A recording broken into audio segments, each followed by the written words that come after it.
இன்றைய பங்குச்சந்தை நிலவரம் குறித்து தொலைபேசி வாயிலாக நம்மிடையே பல்வேறு தகவல்களை பகிர்ந்து கொள்கிறார் பங்குச்சந்தை நிபுணர் சேதுராமன். வணக்கம் சேதுராமன். வாரத்தின் முதல் நாளான இன்று சந்தைகளின் போக்கு எப்படி இருக்கும்? வணக்கம். போன வாரம் க்ளோசிங் லெவல்ல S&P இந்தியாவுடைய ரேட்டிங்கை நெகட்டிவ்ல இருந்து ஸ்டேபிளாக இன்க்ரீஸ் பண்ணினதுனால மார்க்கெட்ல ஒரு மொமெண்டம் வந்தது என்று கூறலாம். அதுபோல இன்றைய வாரம் பெரிய எக்கனாமிக் டேட்டா இல்லாட்டாலும் சில அதாவது இன்புட்ஸ், இப்ப நாளைய தினம் ரிசர்வ் பேங்க் ஆஃப் இந்தியாவினுடைய மீட்டிங் இருக்கு. அதுல ரேட் கட் இருக்காது என்ற எதிர்பார்ப்பு அதிகமாக இருக்கிறது. அதுபோல நாளைய மறுதினம் ஆட்டோமொபைல் சேல்ஸ் இருக்கு. அதன் பிறகு எக்கனாமிக் டேட்டா அபவுட் நம்மளுடைய பேங்கினுடைய டேட்டா பொறுத்து இருக்கு.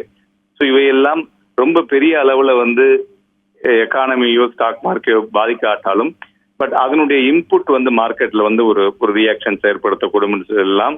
மேலும் இந்த வாரம் ரொம்ப ஷார்ட் வீக் அப்படின்னு சொல்லலாம். ட்ரேடிங்ல நிறைய ஹாலிடே வரதுனால அதனால ஒரு பெரிய வால்யூம்ஸ் இருக்காது என்று எதிர்பார்க்கலாம்.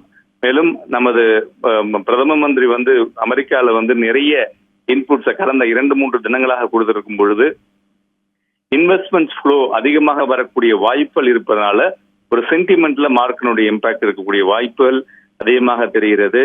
அதுபோல தேசிய பங்குச்சந்தை நிப்டியை எடுத்துக்கொண்டமையானால் மீடியம் டேர்ம் சப்போர்ட் என்று சொல்லக்கூடிய 7840 ரொம்ப ஸ்ட்ராங்கா இருந்துட்டு இருக்கு. அதுபோல F&O பொறுத்தை பார்த்தோமையானால் அக்டோபர்ல ஓப்பன் இன்ட்ரெஸ்ட் அண்ட் PCR பார்க்கும் பொழுது எபோவ் நார்மலாக இருக்கிறது. அதாவது 7800 புட் ஆப்ஷன் ஓப்பன் இன்ட்ரெஸ்ட் அதிகமாகவும் 8100 கால் ஆப்ஷன் ஓப்பன் இன்ட்ரெஸ்ட் அதிகமாகவும் இருப்பதால் 780 to 8100 என்ற லெவல்ல F&O சீரிஸ் ட்ரேட் ஆகக்கூடிய வாய்ப்புகள் அதிகமாக தெரிகிறது. அதுபோல ஆட்டோ செக்டார் மறுபடியும் அதனுடைய சப்போர்ட் லெவல ரீடெஸ்ட் பண்ணிருக்கிறதுனால இதுல இருந்து இட் இஸ் எக்ஸ்பெக்டட் ஒரு பெரிய கண்டினியூஸ் மூவ் வரக்கூடிய வாய்ப்புகள் அதிகமாக தெரிகிறது. அதுபோல மிட் கேப் பேங்கிங்ல ஒரு மாதிரி கொஞ்சம் பையிங் வந்திருக்கு மார்க்கெட்ல. அதுலயும் ஒரு மொமெண்டம் வரக்கூடிய வாய்ப்புகள் அதிகமாக தெரிகிறது. அதுபோல் ஐடி செக்டாரிலும் பிகாஸ் நம்மளுடைய ரூபாயுடைய மதிப்பு சற்று வீழ்ச்சி அடைந்திருப்பதனால் ஐடி செக்டாரிலும் மொமெண்டம் வந்திருக்கிறது. போல் fast moving consumer goods FMCG செக்டாரிலும் மொமெண்டம் வந்திருக்கிறது. ஒட்டுமொத்தமாக இந்த செக்டார்ஸ் எல்லாம் இந்த வாரமும் மொமெண்டம் இருக்கக்கூடிய வாய்ப்புகள் அதிகமாக தெரிகிறது.